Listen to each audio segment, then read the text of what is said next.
people, welcome to a little chatty video where I'm going to talk you through some books I was kindly gifted for my birthday, and then a bunch of books that I just bought myself for my birthday.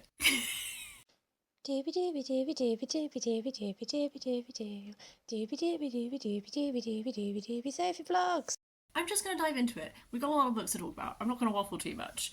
I will begin with my beautiful partner very kindly enabled my Moomin moment by gifting me 3 sweet little Moomin books that I don't have yet. There's Comet in Moominland, which is the first of the Moomin books.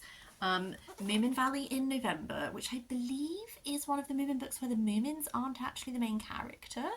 And then also Moominpappa at Sea. I absolutely love Tove Jansson's painting style. I think she was an incredible painter. So I'm so thrilled that these are the versions that have these beautiful painted covers on them. That delights me. And I've just been really enjoying the Mooms. What can I say? It's also a tradition that my dad always buys me books because my dad has such a rapport with his local Oxfam bookshop. It's unbelievable. They love him in there. So he's definitely picked me up 3 non-fiction history books that are absolutely all from Oxfam, and then also the traditional 2000 AD Ultimate Collection. The non-fiction books that he picked me up are Agatha Christie by Lucy Worsley, which I love Agatha Christie. She is my most read author. I actually don't know that much about her actual life, so this is really intriguing. My only hesitation with reading this one is I have read Lucy Worsley books before where she massively spoils the plots of books, so I'm wondering if I might read a few more Agathas before I try my hand at this one, lest she do some big reveals about some of the most iconic books that I haven't actually read yet. But I'm delighted to have an Agatha time. He also very kindly gave me Blood Sisters, The Women Behind the Walls of the Roses by Sarah Gristwood. This is following Elizabeth Woodville, Margaret Beaufort and Anne Neville, who are 3 such interesting women. I think The Walls of the Roses, there's a reason we keep returning to it. It was a really interesting time in history. I have read a couple of books that explore that time period, but I don't think I've actually read a non-fiction one that is just explicitly looking just at these 3 women. And they're all such interesting women, aren't they? So this is going to be really intriguing to read. And then the final non-fiction book he got me is Normal Women, 900 Years of Making History by Philippa Gregory. My dad has already, he read all of these before he gave them to me, I think, but he said that this one is going to make me angry, but that he thinks I'll enjoy it, because this is just a look at normal women and what history would have been like for them. I saw Philippa Gregory was giving a talk on this for Gloucester History Festival one year, but I didn't actually manage to go. It's really challenging, that idea that women didn't do anything to shape the course of history and all of that sort of thing. So it's such a delightfully big chunky one that I think it's going to be maybe mildly infuriating, but hopefully a very enjoyable time. The final book that my dad got me is Brink Volume 1 from the 2000 AD Ultimate Collection. This, he described to me that people seem to either really love this or really hate this, but he absolutely loved it and he thinks it's doing some really cool science fiction stuff. And it's the climate crisis means that we've all had to leave Earth and we're all living on these spaceships. Millions of people are now crammed into these giant habitats, which have become breeding grounds for crime and craziness. Humanity is on the brink, and these 2 cops are about to discover just how deep the madness runs. I'm intrigued. People keep recommending to me books that are environmental collapse, and I get it, but I also do find them a bit stressful to read, so I'm going to choose my moment wisely for that one. Then my lovely friend Mark also gifted me the new Mutants, the Demon Bear Saga by Claremont, Buscema, Sienkiewicz and McLeod. We really the 2 of us combined, really the X-Men magic, Ilyana Rasputin, as she is otherwise known. I think she's such an interesting character because she was raised in this hell dimension, and there's this struggle between her humanity and this demon side of her and all that kind of thing, and she's super cool. And so I gather that this is earlier story in her arc than some of the other ones. I just exclusively consume magic content through what Mark gifts me. And I'm delighted to be doing so. I think the art style looks really cool. This demon bear art is looking extremely creepy and awesome. So that's some little comics that I'm going to have some time doing. I did actually go book shopping on my birthday. I went to, I filmed some of my birthday stuff in my summer reading vlog part 2. I don't know if that's going up before or after this, but I went to Ivod Manor in the morning, which is a beautifully stunning manor house. I felt like I was in Italy. It was so gorgeous. And then I went to Bath and I had some pincho, and then we did some book shopping in just the secondhand bookshops. As you can see, you're going to be able to see how much I paid for all of these because the prices are on the front. For £1.50, I got The Hollow Man by John Dickson Carr. This is a very iconic, I believe, locked room murder mystery. It was originally published in 1935. The murderer of Dr. Grimold walked through a locked door, shot his victim, and vanished. He killed his second victim in the middle of an empty street with watchers at each end, yet nobody saw him, and he left no footprints in the snow. I believe that this was on my radar because when I read The Honjin Murders by Seishi Yokomizo, the narrator of that is very consciously versed in murder mysteries, and because that is a locked room murder mystery, the narrator discusses other locked room murder mysteries, and I believe that this was one of the ones which was discussed, and that's why I added it to my want to read. So I love a little puzzle. I will not be able to solve it, but I'm intrigued. I also picked up for £2 The Unfinished Palazzo, Life, Love and Art in Venice by Judith Mackrell. This is one of those lovely non-fiction books that I really like, where it's set at an interesting time and follows a few interesting people and kind of weaves them together. So it's exploring the time period where the Grand Canal in Venice was being constructed and how it was actually quite controversial at the time it was being constructed. And then it's exploring these 3 women who happen to overlap in this time period. Peggy Guggenheim is one that I'm already quite familiar with because when I went to Venice, I visited the Guggenheim. But there's also Marchesa Luisa Casati and socialite Doris Castleross. What I particularly am intrigued by is on the back when it says, these tales of modern Venice tell us much about how women choose to live in the 20th century. So I'm hoping this is one of those where we're weaving together 3 fascinating women, and I'm just going to come out of it and be just delighted. And then the final 2 that I got on my actual birthday is Bread and Oil, Majorca Culture's Last Stand by Thomas Graves. This is on my radar because of Dia, Novel Idea. She read this maybe for Foodie February, I think, but she definitely talked about it. And so when I saw it, I was like, hello, you're coming home with me, because I read all of my books, all of my foodie books in Foodie February, and now I need to replenish them. I love that regional food, the variety you get in different regions, and actually you have this idea of what Spanish food is, but actually look at the regions, look at the different history these different regions have, look at the different climates and what foods grow there and all that kind of thing. So I'm really interested to get to know Majorcan food better. I also very recently did a lovely little day with one of my friends. We went to an exhibition at Bristol Museum that's all about queer identities. That was super fascinating. We went to the Moomin boba tea shop, which was great. Again, that's in my library book reading vlog. And we also went to the Last Bookshop, which is on Park Street in Bristol, and it's essentially also called the £5 bookshop, in that all the books are £5 or under. And I got a fascinating array of non-fiction. I've been feeling like my non-fiction stocks were a bit low, so I've gone for it and topped them up.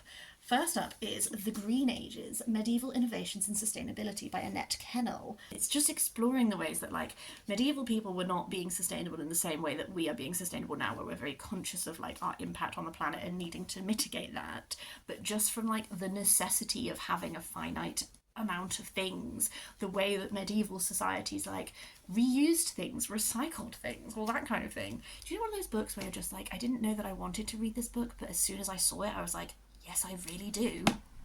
In a similar vein, I also picked up On the Roof, A Thatcher's Journey by Tom Allen, which is just Tom Allen becoming a Thatcher. So this is a thatched cottage. If you're not in the UK, I don't know how familiar you are with thatched cottages, but specifically where I am in Somerset, we get a lot of, did you hear the Somerset come out of me then?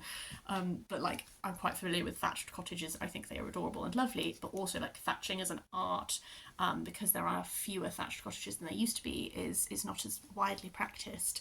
But this is him journeying around and talking to other thatchers and just exploring this topic. Another one in the realms of a lost art form is The Lost Carving, A Journey to the Heart of Making by David Esterly.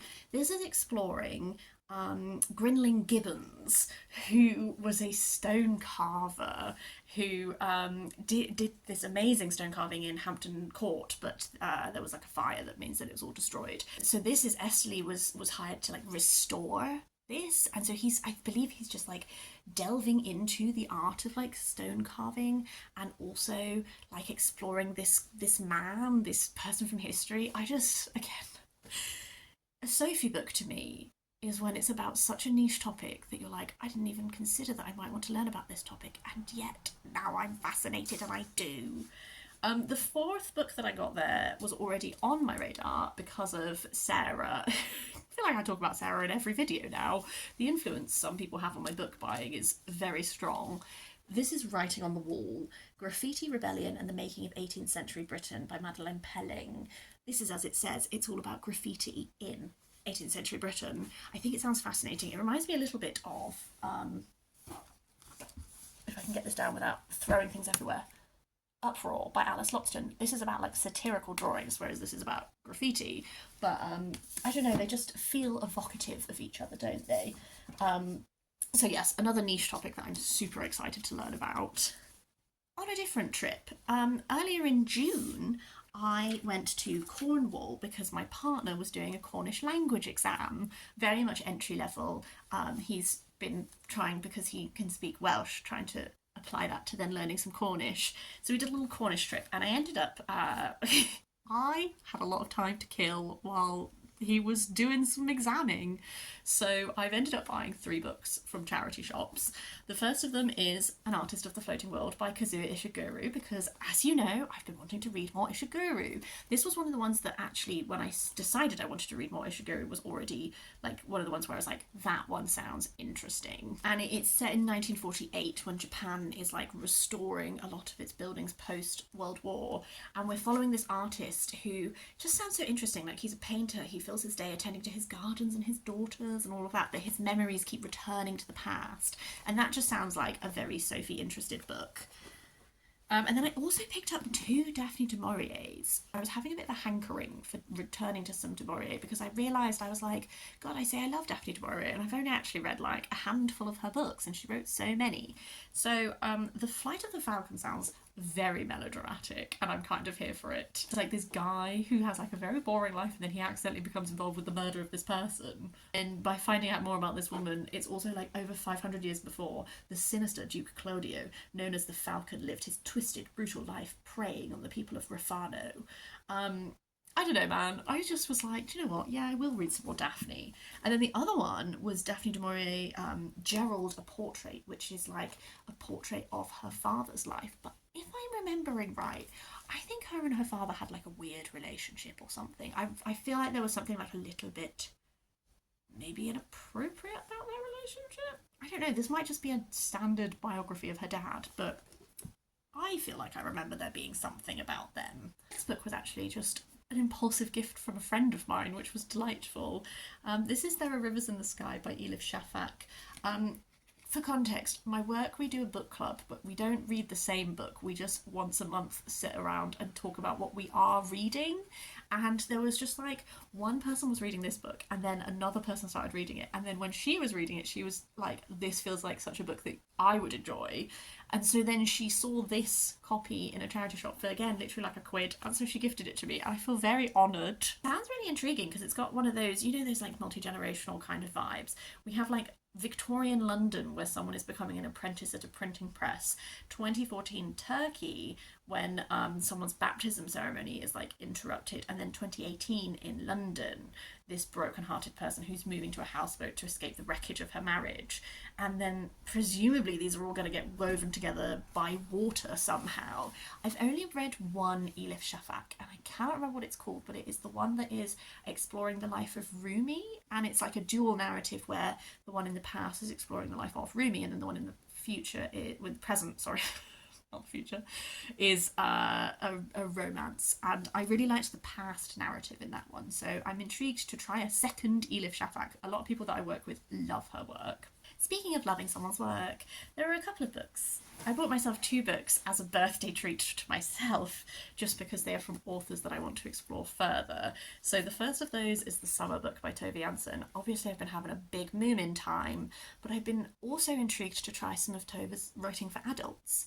And The Summer Book just sounds, it's like an elderly artist and her 6-year-old granddaughter while away a summer together on a tiny island in the Gulf of Finland. The biography I read of Tove Jansson made me even more intrigued in these there's this one, there's The Summer Book, there's a book called Fair Play, and they made me really intrigued by the way that some of the characters in this are sort of very reflective of Tove herself and that kind of thing, so I'm just super interested in that. And then the other one is The Lonely City, Adventures in the Art of Being Alone by Olivia Laing. Olivia Laing I read for the first time at the start of this year. I read The Garden Against Time, and it's one of my favourite books I read this year, and I want Olivia Laing to be a new favourite author, but in order to do that I have to read anything else that they have written. This is musings of living alone in New York City in your 30s and just sort of like reflecting on that. I really hope that I love it. Years ago, Elizabeth at Bookish North talked about this book and how much she loved it. And Elizabeth I don't even think makes videos anymore, but it's stuck with me all that time. Books that are like much lighter. My work did a charity jumble sale again, and I picked up 2 books by Lucy Clark. Castaways is about plane wreck, but it's like no ordinary plane wreck, and it's like other like lots of people with secrets, lots of this kind of thing. And then the other one is One of the Girls, which is about like a hen party that's gone to a Greek island and then there's like a killer amongst them. Whenever we do a jumble sale, I always want to get something because I want to contribute to charity. And my friend who donated these said that they're a really fun read. It's the type of thing where like once you've read it, you don't really want to reread it because you know all the twists. But she said that, because I was like, which one do I get? And she was like, to be honest with you, they're both really great. So for when I fancy something light that I can just rip through, I'm looking forward to exploring those. We've now reached the portion of the video where I'm just going to tell you about a few assorted extras that I did not buy for any birthday related purposes, but they came into my life sort of in the lead up to, so I just thought I'd talk about them. White Egrets by Derek Walcott. I have really enjoyed all the Derek Walcott that I've read. I love Omeros. It's on the shelf over here somewhere. It's like an epic poem retelling of some of Homeric mythology, but set in St. Lucia, and it's just fabulous.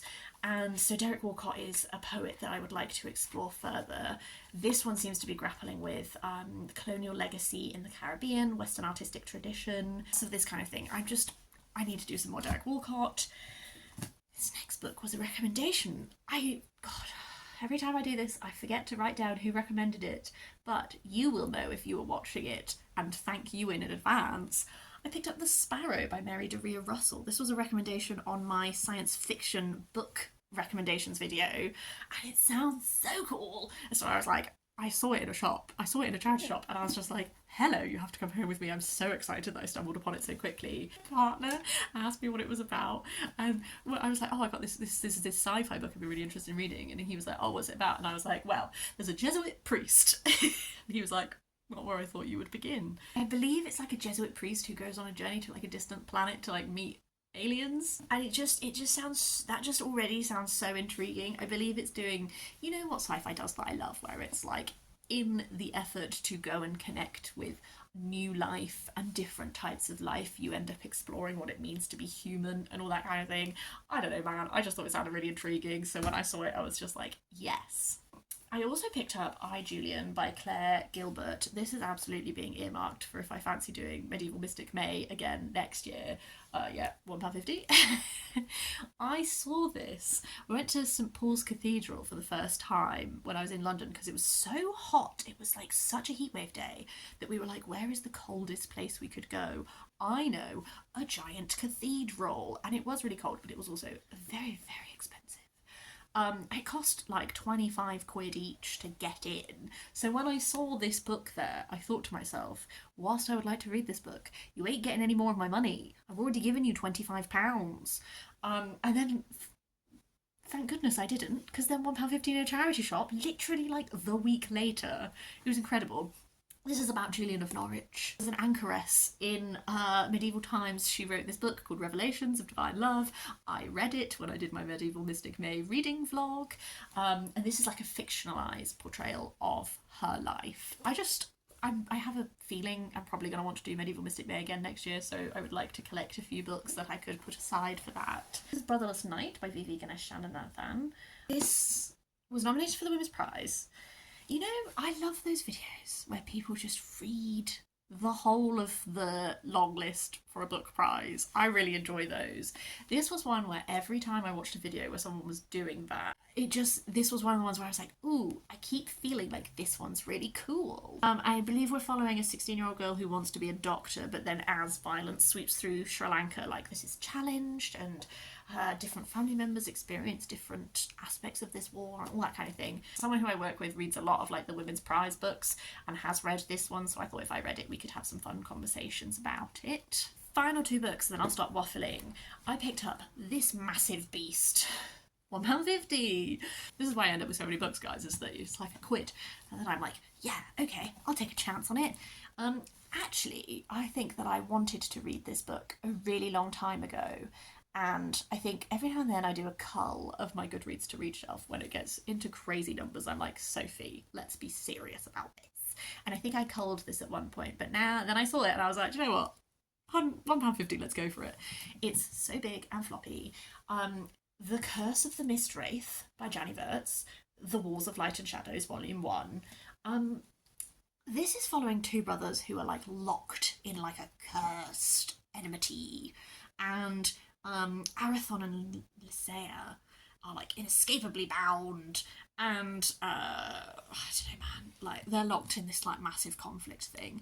I think Janny Wirtz, how do you say that?